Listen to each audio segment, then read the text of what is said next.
Once upon a time, there was an old farmer who, after his wife had passed, had only a son and the most beautiful white horse in all the land. This horse was admired by all and sought after by every rich man, even the king. The man had been offered more riches and gold than he could even imagine for his horse.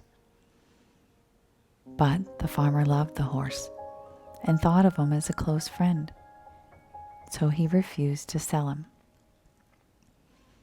One day he woke up and his horse was not in the stable. Upon hearing the news, his neighbors came to visit. "You are a fool. You could have been richer than all of us, and now someone has stolen your horse and you got nothing for it. You should have sold it when you could." "Maybe," the farmer replied, and he went back to tending his crops. A week later, the horse returned, bringing with it 12 wild horses. "How wonderful!" the neighbors exclaimed, congratulating him on his good luck. "Maybe," replied the old man, as he led the horses to their new home. The following day, his only son tried to ride one of the untamed horses, was thrown off, and broke his leg. The neighbors again came to offer their sympathy on his misfortune. "We're so sorry to hear this awful news." "Maybe," said the farmer. A week later, military officials came to the village to draft young men into the army. Seeing that the son's leg was broken, they passed him by. The neighbors once again came by, congratulating the farmer on how well things had turned out. The farmer replied, "Maybe." You see, the farmer was a wise man. He was practicing non-judgment, acceptance.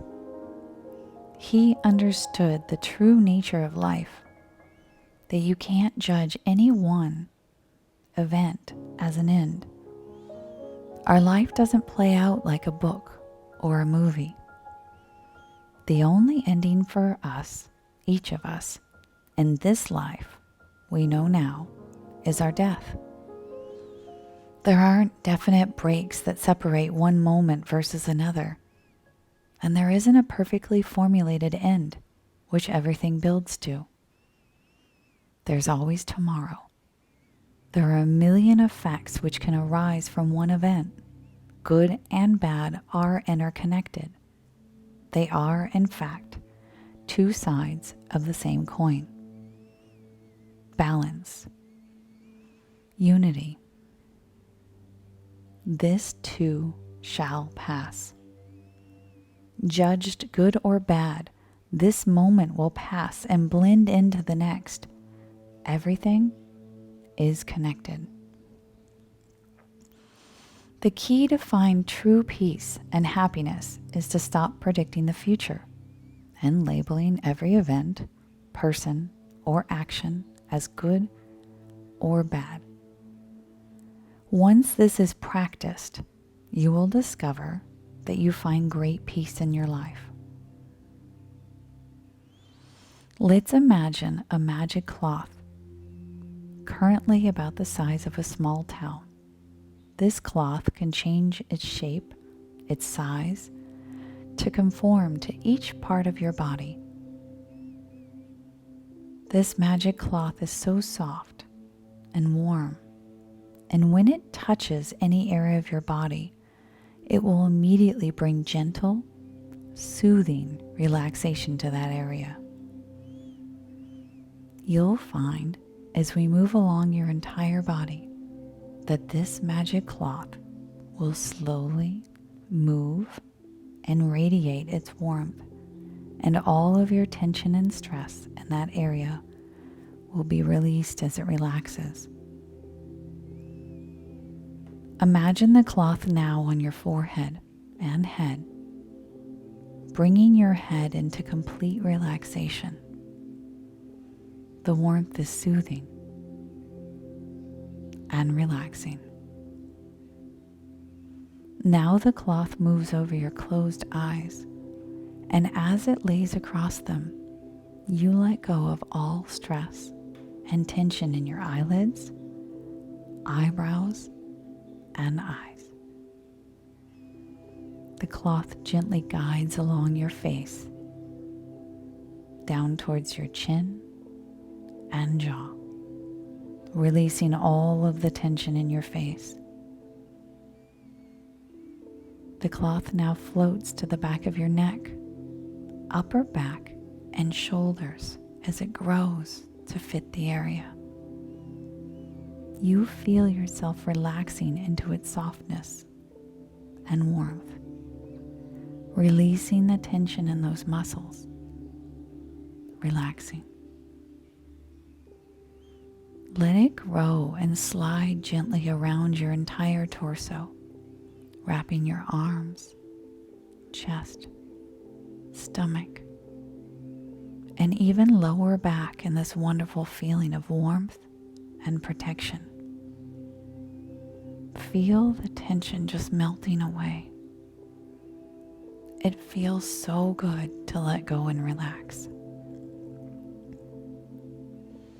This magical cloth now gloves your hands in warmth, relaxing your palms and all of your fingers. The cloth grows larger once again and begins wrapping your waist in this warmth, growing to wrap all the way around your legs, feet, and to your toes. Completely relaxed, you drift deeper and deeper into relaxation. As the cloth grows large enough to wrap safely and gently around your entire body, creating this warm cocoon of peace and relaxation. Now I will count from 5 to 1. And once you hear 1, you will find yourself in a deep, relaxed state like you've never felt before. 5. You feel yourself completely relaxing and letting go. 4. Going deeper and deeper. 3. More and more relaxed. 2. Taking you even deeper. 1. All the way down into deep, deep relaxation. Let's bring your awareness to judgments people have passed from themselves and stored as yours in your subconscious. Things like money is the root of all evil, or you look better with your hair up or down, or grown men look stupid in shorts, or starting your own business is too risky. Some of these things were even said to you when you were a child. These were all said by someone who had strong judgments against or for something. Sometimes the judgment was actually said to manipulate you for the other person's benefit. But your days of judgment are now gone. You'll find that now, as you think of past judgments that people have passed on to you, they no longer have any power over you. Those were placed in your subconscious without your permission, and you no longer want them. Let's bring one of those thoughts to mind now. Once you have that thought in mind, I want you to repeat to yourself, I send this back to where it came. I am free. I send this back to where it came. I am free. I send this back to where it came. I am free.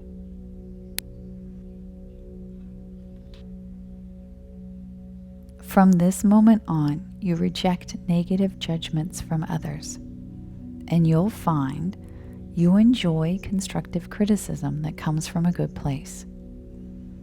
Like a small child learning to ride a bike, you will listen to the helpful pieces of advice with openness, and you enjoy receiving these helpful tips. And now you have the wisdom to tell the difference between negative judgments, manipulation, and positive, helpful criticism. You can come back at any time and repeat this phrase, I send this back to where it came. I am free to let go of any additional judgments you may have that you're holding inside that no longer serve their purpose to help you. Now that you have the ability to deflect the judgment of others, let's focus on the judgment within. The judgments you repeat to yourself that prevent you from loving yourself completely and wholly. We all make mistakes. We've all hurt someone else in our life, or said something we didn't mean, lost our temper, or even failed miserably while taking a risk. We all have regrets. We've all grown, learned new things, new ways to be in life. We've all changed. None of us are perfect. The difference is you now can forgive yourself. You have permission to forgive your past and move into the future, to be a better you, to love yourself, including your flaws, past, mistakes, all of you, completely. Let's now bring one of those things we regret to mind. If it brings in a little pain, that's fine. The more we bring this thing to mind, the weaker the pain becomes. It only has power if you hide from it. Step right out in the open and invite this regret over. I knew not what I know now. I release the guilt from the past. I release and forgive myself completely and fully. I am finally free. I release the guilt from the past. I release and forgive myself completely and fully. I am finally free. I release the guilt from the past. I release and forgive myself completely and fully. I am finally free. You can come back here at any time and repeat this with each judgment that remains. You now have the wisdom and the forgiveness to be free and move forward. Moving your attention to the judgment of others. As you begin to think this over, you recognize the judgments you place on other people. You will find you begin to calm down. You know you now have the tools to forgive yourself and let go of your judgment of others. You can still keep discernment and determine what is healthy and nourishing for you to accept. But let go of the judgment over the small things, the different way people think and do things. It's no longer your business. You now can focus on you and your own peace. Remind yourself that opposites attract each other. And in many cases, these things that attracted our partners or friends to us were their differences. They have different strengths and most likely different thoughts, feelings, and beliefs. They do not think exactly the same way we do. It's because of those differences we complete each other. Balance. There is no need to compete. Find balance and acceptance with everyone in your inner circle and not compete with each other. Our differences are our strengths. Repeat acceptance to yourself and imagine what it looks like to practice this acceptance of yourself and others in your life. Acceptance. Acceptance. Acceptance. From this day forward, when you look into the mirror, you will see a confident and capable person. All the negative statements that someone has said to you in your past are no more. In fact, anytime someone says something negative to you, your subconscious mind will cancel the statement and not accept it. You deserve happiness. You are a unique and beautiful being. You have the talents and gifts that no other person has. Success and happiness are your birthright. From this day forward, you will be self-confident, capable, determined. You love yourself. You will no longer see flaws when you look at yourself in the mirror. You are an important and valuable person. Pure acceptance of yourself and others. In just a moment, I will count to 5. And on that count of 5, I will snap my fingers. And when I do, you will be fully awake, feeling better than before, and very relaxed. 1. Starting to emerge from hypnosis. 2. Begin noticing the room you are in and the surroundings and items in the room. 3. You begin moving your fingers and toes. 4. Your eyes are beginning to open. And 5. Feeling awake, relaxed, and better than before.